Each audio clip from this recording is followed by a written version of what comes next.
and welcome to Look Down There, the show where we talk about all the things we don't talk about. I'm your host, Michelle Lamore.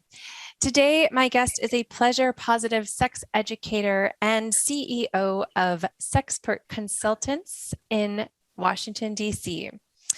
It is a company geared towards bridging the gap in adult sexual education. And today we are here to talk about sex and cannabis. Oh, the fun we're going to have. Here she is, my guest today, Reba Corrine Thomas, aka Reba the Diva. Hi, Reba. Hello, hello. Hi, Michelle. I'm so happy to be here today. Yes, so excited to talk to you and to meet you. And Diva, tell me what diva means to you.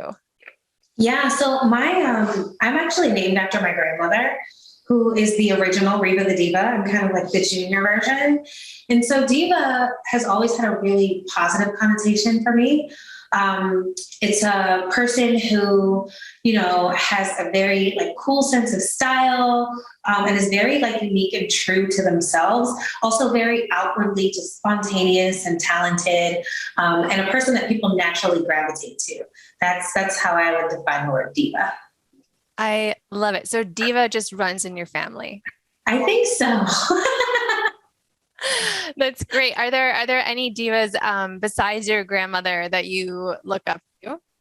Oh, for sure. I would definitely say that Rihanna is a diva that I love for her unapologetic sexuality. I love that about her. I think a person who probably wouldn't describe themselves as a diva, but I look at them as a diva because of the work that they've done is Audre Lorde. Yes. Yes. Big diva for me. Who else? Obviously, like Beyonce is like queen diva to me. Like when you think about diva, like that's the epitome of that. And before her, I think it was like Whitney Houston and, Aretha Franklin and Shaka Khan, like those folks. So those are those are goals for me. Yeah. So was that like kind of, the idea of the diva and the gravitation towards that, did that bring you into the world of pleasure and sexual education? Is that something that inspired you? 100%. I've always been, if I could be like a diva of something, I would say I'm the pleasure diva, right? Like that's the thing I've always been drawn to. Like when people used to ask me, like as a kid, what do you want to be when you grow up? I would say happy, because I recognize that adults were not happy. Like they just were not. And whatever it is that I did with my life, I wanted to be a happy person. And so I realized that's my like beginnings of focusing on what pleasure looks like for me. I, always approached my life as like, is this a thing that I want to do? What do I desire? I'm very driven by my desires. And so, yeah, I would definitely say like pleasure is that's like my mantra for sure. I love that. I love that as a kid, you saw that and that was your answer, happy. It wasn't like, I want to be this profession or that. It was just simply, I want to be happy. And I think that's freaking brilliant. And it's one of those things that can be so elusive to us, just like pleasure. And happiness, just like pleasure, is a pursuit, right? And it's not something that just happens to us. It's not like a passive thing. And kind of something that I just realized about my own life lately, like really soon, like within the past 3 weeks or so, is I've looked around and I said, oh, I'm happy. And like, because I've been really conscious about pursuing pleasure and pursuing the things that make me happy. And it was my birthday recently, and somebody said, "Oh, I hope that you do something fantastic." And I just said, "Well, I do something fantastic every day." And I was like, I do that." And it's not something that I could have said, when I was a kid your age, saying, following your desires and wanting to be happy. So that's brilliant. Yeah. Has there ever been any moment where you questioned that path or that drive to follow your desires, or has it always been easy for you to come to? I mean, look, we live in a world that robs us of our pleasure and desire at every turn, right? And a lot of my desires in my like 20s and even like, no, I'd say in my 20s, mostly, most of my desires were like what I call manufactured, right? They were like desires that I should have. Like, I want to be married. I want to have kids. I want, right? And so I like went ahead and pursued those desires and realized, oh, wait a minute, I don't want this. Like, this is not what I truly desire. Like, what is the thing that I desire? Like, that drives me, that makes me wake up in the morning and go, ah, oh, yes, I'm happy. Like that fire, right?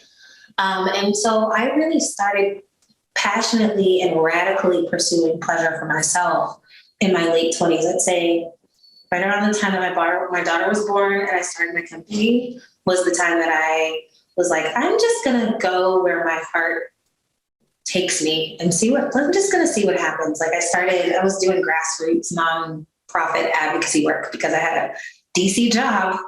That was my desire. I wanted one. No, I didn't. I hated my life. Like, it was terrible.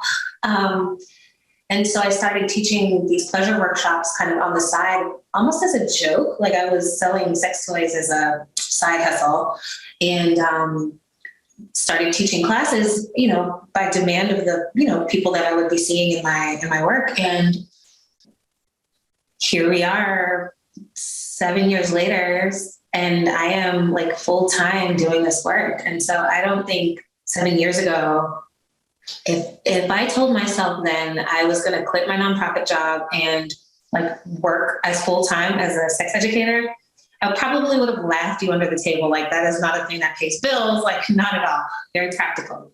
But pleasure sometimes isn't practical. So. Yeah. The desires sometimes make no sense.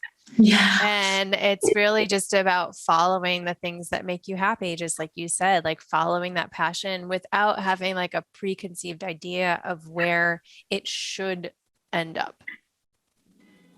Yeah. That's where we like cut ourselves off from pleasure a lot of times, because we have this idea of like what it looks like, what it sounds like, what it's the package it's supposed to be in, that we don't even realize sometimes that like pleasurable experiences are passing us by because it doesn't look like the thing we expected it to, or, wanted it to. So. Mm-hmm. Yeah. In all your years as a sex educator, adults need a lot of sexual education from the ground up, as many adults haven't had this to talk about these things. So is there anything that has surprised you in your classes where, you didn't expect that people didn't know this? Or is there like a common thread now that you see or you can expect in your classes? Yes and no. So I kind of start off all of my classes with some baseline kind of like, what's your level of understanding questions? Like, I'll show a photo of the clitoris. What's this? Name this. Just to kind of meet people where they are.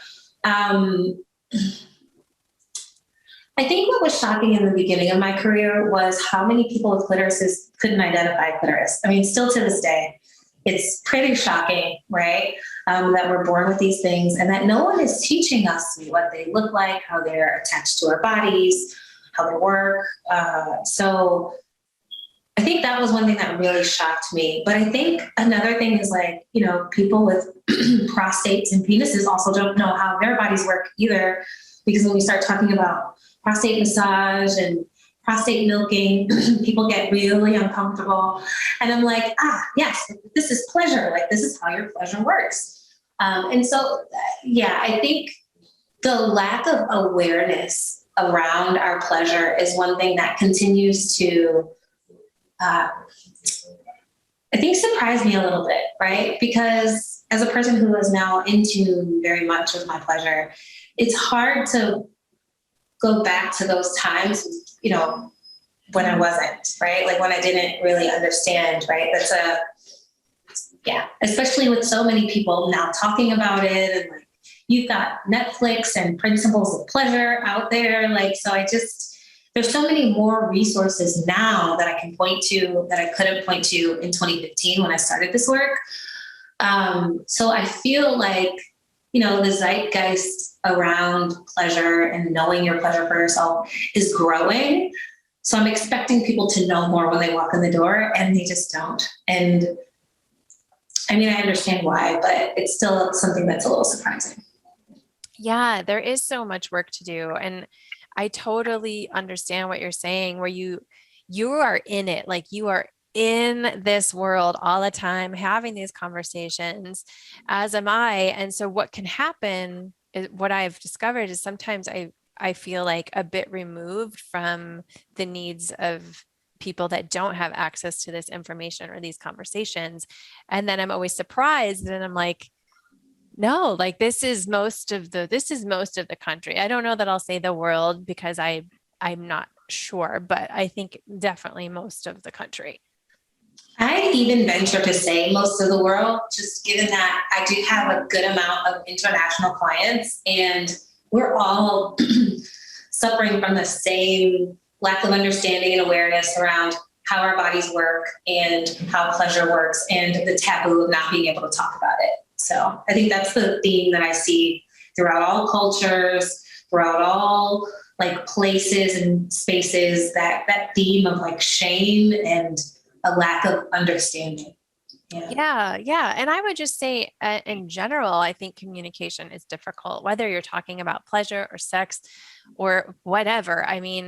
Just having the skills to communicate, I think that is kind of a lost art. Should I call it an art? A lost skill? I'm not quite sure why that is. Of course, I want to blame social media because I hate it.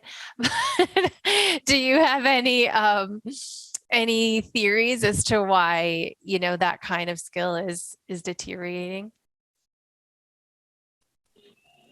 Yeah, I have a couple of ideas, and I think, not to blame technology, right? But we don't really have to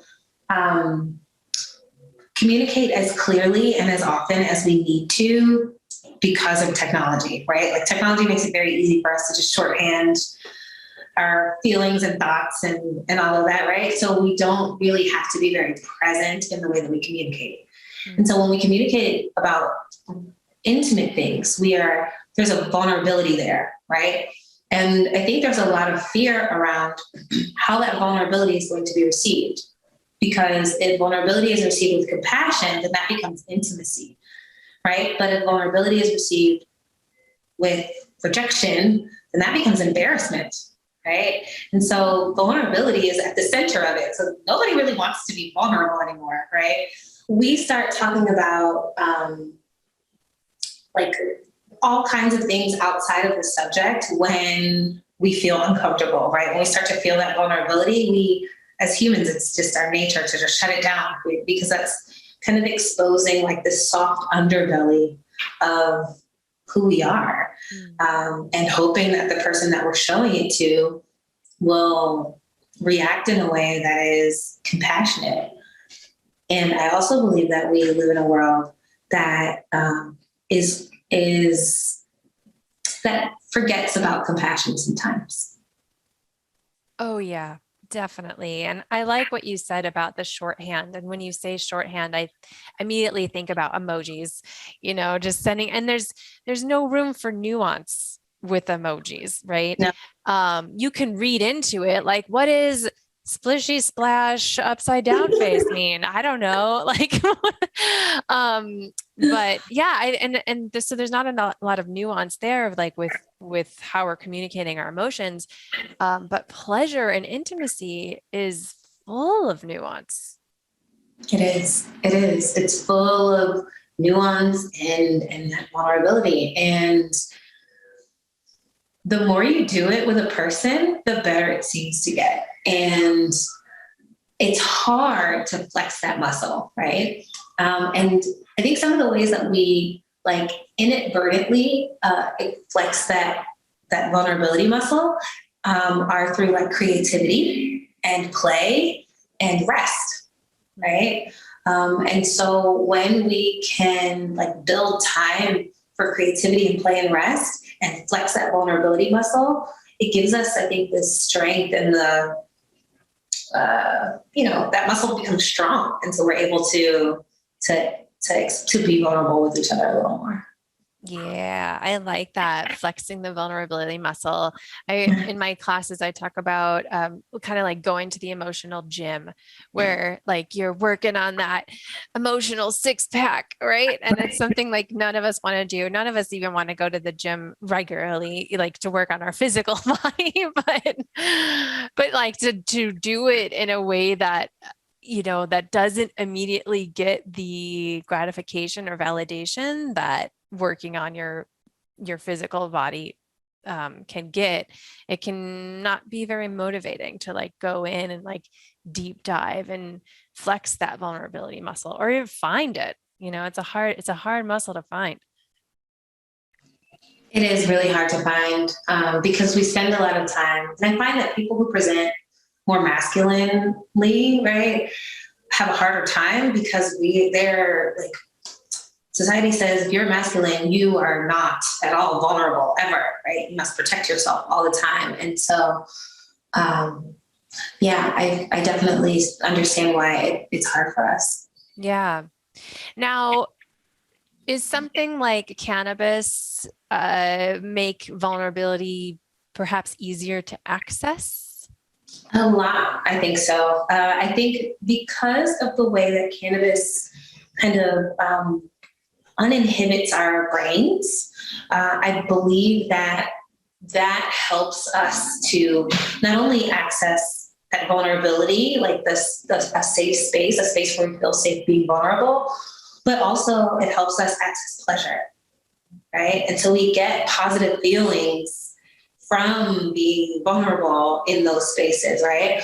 Also, like, if I'm being honest, when you get high around a person, that's vulnerability. Like, that is definitely a level of vulnerability that I think people often take for granted, right? Like, I am not going to be high in spaces that I don't feel safe in. Mm-hmm. So, yeah. So, how can cannabis elevate your sexual experience? Like, of course, we have the vulnerability, but like physically, what can this contribute to? Yeah, so there's a bunch of ways that you can apply cannabis topically to help enhance pleasure, right? So cannabis works really well if you're experiencing pain when with sexual intercourse, especially if that pain is due to like muscle tension, because cannabis can help with the relaxation of those muscles. The other thing that I love, and also like it can be applied in a suppository that also kind of helps increase pleasure sensations. There's also it helps with the blood flow, the way that our blood flows to our genitals when we apply it topically, especially to the genital region. It can really help with blood flow, and blood flow is important because that's how arousal works for people with penises and people with clitorises. When we become aroused, our genitals swell with blood and they become firm and excited, right? And so if you need help with blood flow, if you're having a hard time with that blood flow circulating, cannabis topically can really help. And there's lubes, there's oils, there's like lotions, there's suppositories, like I said. But if you're going to use a cannabis infused product, A, you want to make sure you're paying attention to the ingredients, but B, you also want to make sure that you're putting it on about 20 minutes before you're, wanting to be aroused, because it does take some time, right? It has to absorb through the skin and kind of marinate and do what it does. And so you got to give it a little time. Okay. So few questions. Are there THC in these products, or is this like CBD, CBG only, or can you do like combos of the two, or what kind of ingredients are we looking for? Yeah. So I will say that CBD, at least scientifically, has been proven to have more of an effect topically than THC would on the body. But with that said, I am a whole plant advocate, right? So there are great formulations that are made with CBD and CBG only, right? Which are legal in 51 states. Yeah, so what was I going to say? Yes. Okay. So though, like I have a product recommendation, if you will, for the CBD products. And so there is a company called Foria. Foria is a great company. And I love their Awaken arousal oil. It's my favorite. It kind of smells like chocolate and peppermint, but it is CBD, full spectrum CBD, no THC in this formulation. They used to make a THC formulation, but they don't anymore. So I like that for the CBD if you're looking for something that's CBD only. But THC wise, I really like Velvet Swing out of Colorado. It was the first formulation, and I think I might be a little biased because my friend Chelsea Sabara is helped formulate this lube. So, but yeah, I really like Velvet Swing for THC-based lubes. Oh, okay. I may have heard of Velvet Swing. I don't know. That sounds good. I'm excited to go try that. Thank you so much. What are some other ingredients surrounding this that we want to be mindful of? Yeah, so because the THC CBD lube market is fairly new, you may find lubes that aren't vulva owner friendly, right? So you want to stick to things that are water-based, pH safe. Coconut oil is a really good carrier oil as well. That's what Foria uses. And so I'd look for ingredients like coconut oil, water-based lubricants. You want to stay away from anything that has any kind of sweetener in it, like sucralose or anything like that. That's bound to cause a yeast infection. So, yeah, that would be my like top tips. For sure. Yeah. So do you recommend this topically only, or what about like doing edibles or smoking or tinctures or anything like that? Like, does that have the same kind of effect or a totally different effect? Totally different effect, right? So applying things topically are not necessarily going to give you like a very like heady high, right?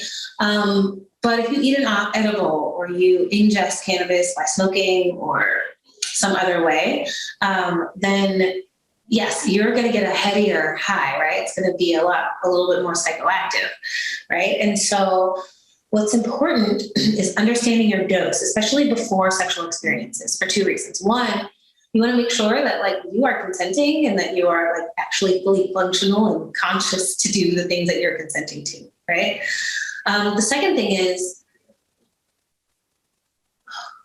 if you do too much THC, right? If you take too much THC, you can like pass out. Like you can just go right to sleep, and that is not conducive for sexual experiences.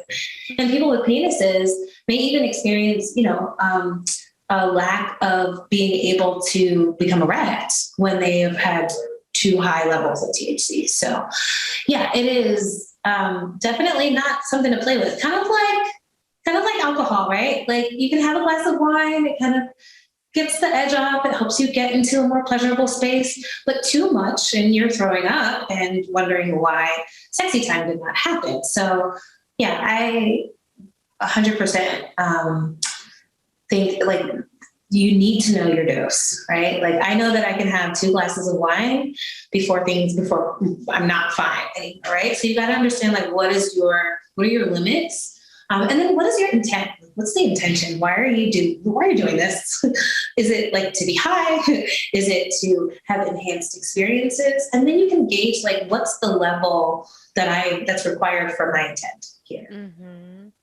Yeah. So I have very little experience with cannabis, like, smoking it or otherwise. I had an edible once and I did the classic thing of like, I don't feel this, and then had more, and then like, oh, it's all I could feel. And I was like, when is this gonna end? Awful. Like, why do people do this? But then I had heard like, oh, sex is really great when you're high. And I was like, well, I guess I'll try it. But I was like, I don't get it. Like I've had a lot more luck with the topical stuff, but like that situation, exactly like you were saying, was like way beyond my limit. Yeah, that's so I definitely don't recommend edibles at all for cannabis and sex, right? Like if you want to have a fun experience, edibles are great. But if your intent is to enhance your sexual experiences, edibles is not, those are not the way to go. One, because they take at least 30 to 50 minutes to like take an effect in your system. And many people do exactly what you did, and that's have too much because they're like, it's been 10 minutes. I don't feel anything, right? And so I definitely recommend smoking or topical over edibles any day. So what's a good, not intimidating way to kind of find your dosage? Like what questions should you be asking when you go to a dispensary? And a lot of dispensaries, I think, also have these lubes, or some of them do. I know that I've seen them in there. Yes, they should. Yes. I've seen them in dispensaries now too. So I would be asking, how many milligrams of THC is this, right? Because I'd say start with like 10 milligrams, right? So if you've got, I don't know, a vape pen that has 1,000 milligrams in it, right? And there's 15 puffs, you can assume that each puff is going to be about 100 milligrams. So you don't want to take that one, right? That's a lot of milligrams to take at once, right? I think it's probably easier to measure your dosage, like your dose in like a tincture, that has a certain amount, that has a dropper you can measure and know, okay, I had this many milligrams of THC and I felt like this, right? And I also recommend keeping a journal, right? Seeing how, like, writing down, either while you're high or after you've experienced your high, well, how did that feel, right? Was it too much, too little? Did you feel anything? If you add more, what does that feel like, right? So that you can know, like, how does this work for me? Yeah. It's kind of like aspirin too, right? Like, some people have to take 2 or 3 or 4 for their level of pain, right? So I think the same is true for cannabis. Like you have to know kind of how it's going to affect your body. And the way to do that is just introduce it to yourself slowly. Yeah. Would it be okay to use a tincture that you would normally ingest on your genitals?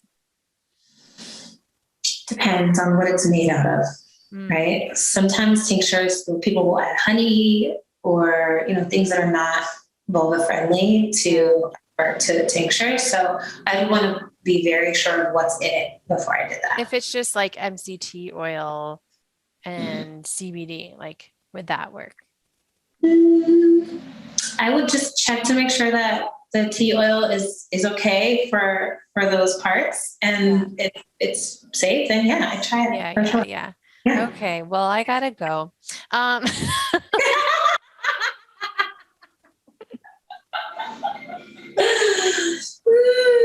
Oh, all right. Well, I have one more question or something else I want to know about, because I was looking at your site and this sounded really lovely. And I know that we were chatting before about, that you are all about like the sensuality and everything else surrounding pleasure rather than just like orgasm.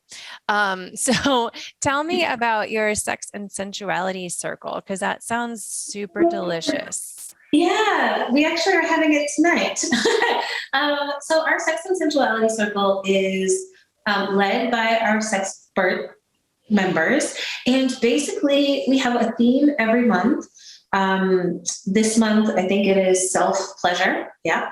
And we just host a circle about sex. One of our goals is to normalize conversations around sex and intimacy.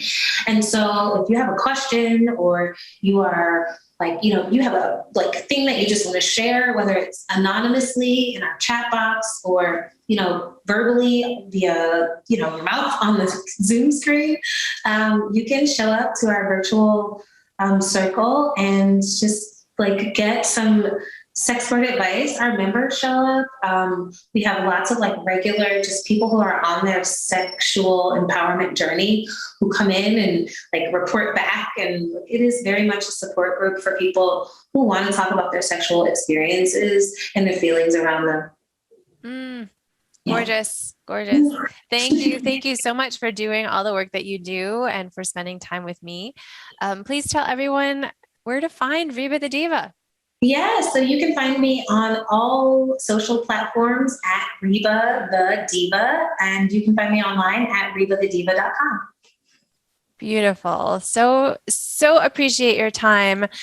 Okay, everybody, make sure you go follow Reba the Diva, spread your legs and spread the love. Like us, follow and subscribe. You can follow me at I Look Down There or at Michelle Amore. And remember that confidence comes from the bottom up. So grab a mirror and look down there. Till next time.